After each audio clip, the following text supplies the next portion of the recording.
नमस्कार साथियों, आज हम उपस्थित हैं समाजशास्त्र के बीए फर्स्ट ईयर के पेपर फर्स्ट के यूनिट 2 को लेकर। इसके अंतर्गत हमने पिछली क्लास में सामाजिक समूहों के बारे में अध्ययन किया। सामाजिक समूह की परिभाषा, उसकी विशेषताएं, विभिन्न विद्वानों द्वारा दिए गए समूहों के भिन्न भिन्न प्रकार। आज की इस क्लास में हम सामाजिक समूह पाठ के अंतर्गत प्राथमिक और द्वितीयक समूह के बारे में पढ़ेंगे, जिसमें हम इस अवधारणा के बारे में, इसकी जो दोनों अवधारणाएं, इनकी प्रमुख विशेषताएं और इन दोनों के बीच अंतर और वो कौन सी दशाएं होती है जिनके आधार पर प्राथमिक और द्वितीयक समूह का निर्धारण किया जा सकता है। यदि हम प्राथमिक समूह की बात करें, प्राथमिक समूह की जो अवधारणा है वो C.H. कुले ने अपनी पुस्तक सोशल ऑर्गेनाइजेशन में यह अवधारणा दी। यह पुस्तक इन्होंने 1909 में लिखी थी और प्राथमिक समूह को जो उन्होंने प्रमुख विशेषताएं बताई है, उसके अंतर्गत सबसे पहली जो विशेषता है प्राथमिक समूह की, वो है छोटा आकार। प्राथमिक समूह आकार में बहुत छोटे होते हैं।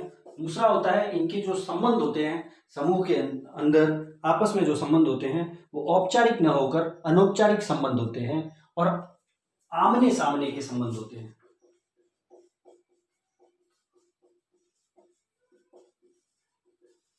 इनके बीच में हम की भावना पाई जाती है, वी फीलिंग, अर्थात जो प्राथमिक समूह के सदस्य हैं उन सभी के बीच में एक विशेष भावना पाई जाती है जो उन लोगों को उस समूह से जोड़े रखती है और उसे हम की भावना कहते हैं, वी फीलिंग। इसके अलावा आमने सामने के संबंध, छोटा आकार, हम की भावना, स्वार्थपरकता का अभाव होता है इनमें और इनके उद्देश्यों में समानता होती है। इनके स्वार्थपरकता का अभाव होता है, इनमें कोई स्वार्थ नहीं होता है समूह को लेकर।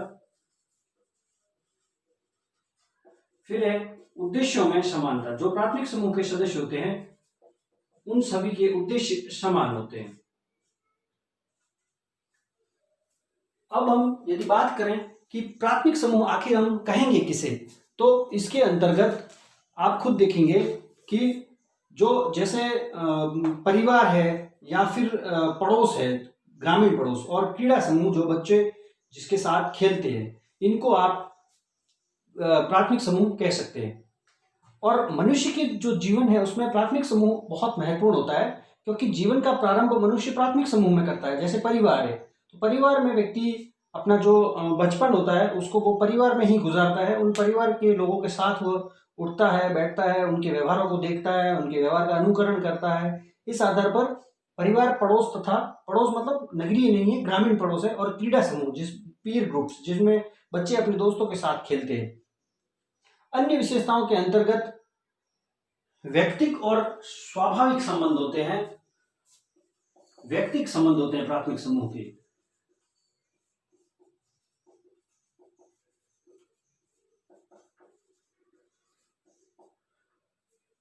और जो संबंध होता है इनमें नियंत्रण की शक्ति होती है।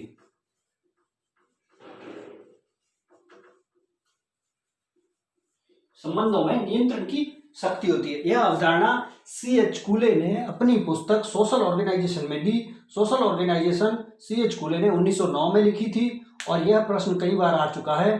और C.H. कुले ने प्राथमिक समूह को मानव स्वभाव की कोशिका भी कहा है। जो प्राथमिक समूह है इसको मानव स्वभाव की कोशिका कहा है। तो इसको यहाँ पे आपको थोड़ा विशेष ध्यान देना होगा, क्योंकि यह प्रश्न कई बार बहुविकल्पात्मक प्रश्न पत्रों में आ चुका है और ये कहा है C.H. कुले ने। तो यहाँ पे कुछ सवाल आप देख सकते हैं। सबसे पहला सवाल बनता है कि प्राथमिक समूह की अवधारणा किसने दी है। प्राथमिक समूह की अवधारणा C.H. कुले ने दी है। उन्होंने अपनी पुस्तक सोशल ऑर्गेनाइजेशन में दी है और सोशल ऑर्गेनाइजेशन 1909 में लिखी थी और प्राथमिक समूह की प्रमुख विशेषताएं भी उन्होंने बताई है।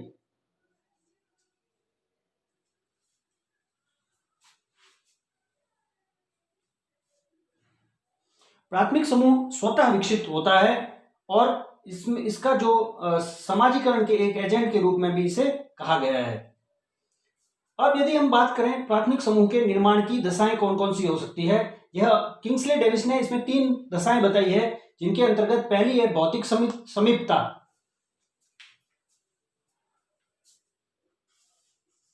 किंग्सले डेविस ने प्राथमिक समूह के निर्माण की 3 दशाएं बताई है। पहली है भौतिक समीपता,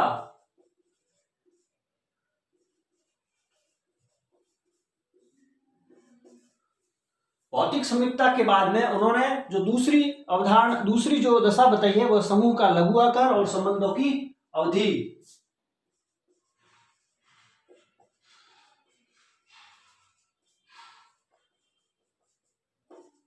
तीसरा है संबंधों की अवधि। जो प्राथमिक समूह के संबंध होते हैं वो स्थायी होते हैं।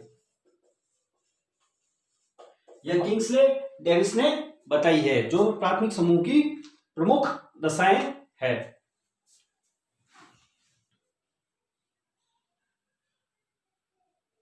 प्राथमिक समूह समय, महत्व, समाजीकरण, व्यक्तित्व निर्माण, सामाजिक नियंत्रण, मौलिकता और आत्मीयता आदि, प्राचीनता आदि कारणों से ही प्राथमिक होते हैं। इन समूह को प्राथमिक इसलिए कहा जाता है क्योंकि ये मानव के व्यवहार के जो प्राथमिक निर्माता होते हैं। अब दूसरी जो अवधारणा है वो है द्वितीयक समूह की अवधारणा। रॉबर्ट बीड स्ट्रीट के अनुसार जो समूह प्राथमिक समूह के स्वार्थों की पूर्ति के दृष्टिकोण से महत्वपूर्ण होता है, व्यक्ति अपनी अधिकतर आवश्यकताओं की पूर्ति इन्हीं द्वितीयक समूहों में करता है। जब व्यक्ति के स्वार्थ की आपूर्ति के लिए जो समूह का निर्माण होता है उन्हें आप द्वितीयक समूह कह सकते हैं। और ऐसे समूह आपस में स्वार्थों से ही जुड़े रहते हैं और जैसे ही इनके स्वार्थ पूर्ण होते हैं ऐसे समूह समाप्त हो जाते हैं। और पॉल लैंडिस ने द्वितीयक समूहों को शीत जगत का प्रतिनिधि कहा है।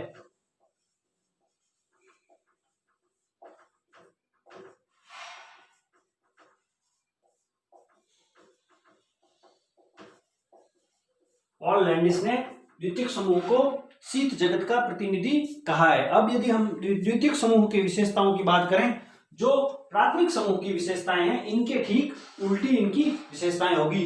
जैसे ये छोटा आकार है तो द्वितीयक समूह बड़े आकार का होगा।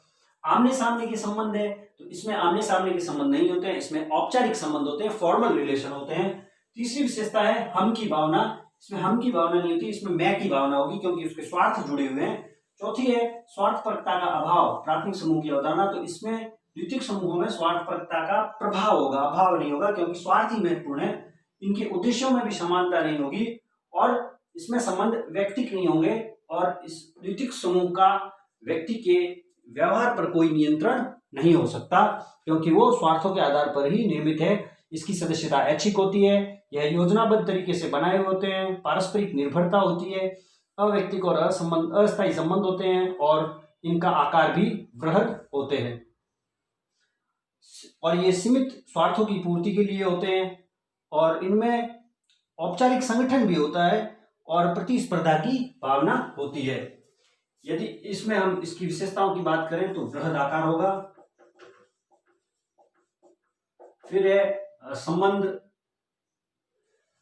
औपचारिक होंगे, फिर हम की भावना की जगह इसमें मैं की भावना होगी,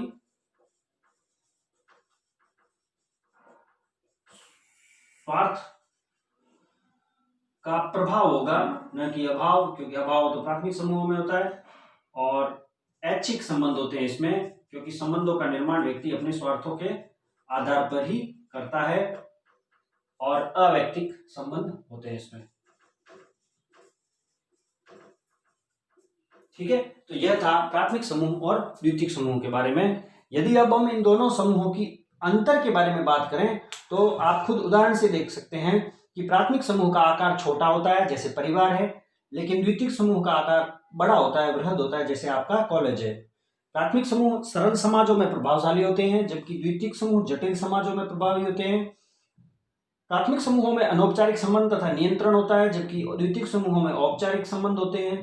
प्राथमिक समूहों के उद्देश्य समान होते हैं जबकि द्वितीयक समूहों के समान उद्देश्य विभिन्न होते हैं। प्राथमिक समूहों में जहां सामूहिकता की भावना पाई जाती है वहीं पर इनमें द्वितीयक समूहों में व्यक्तिवादिता की भावना पाई जाती है। प्राथमिक समूहों में भौतिक समीपता होती है लेकिन द्वितीयक समूहों में भौतिक दूरी होती है, आमने सामने नहीं होते। जैसे एक दुकानदार कहीं राजस्थान के किसी कॉर्नर में बैठकर दिल्ली के किसी दुकानदार से सामान मंगवा देता है, और जबकि परिवार में आप एक दूसरे के नजदीक रहते हैं।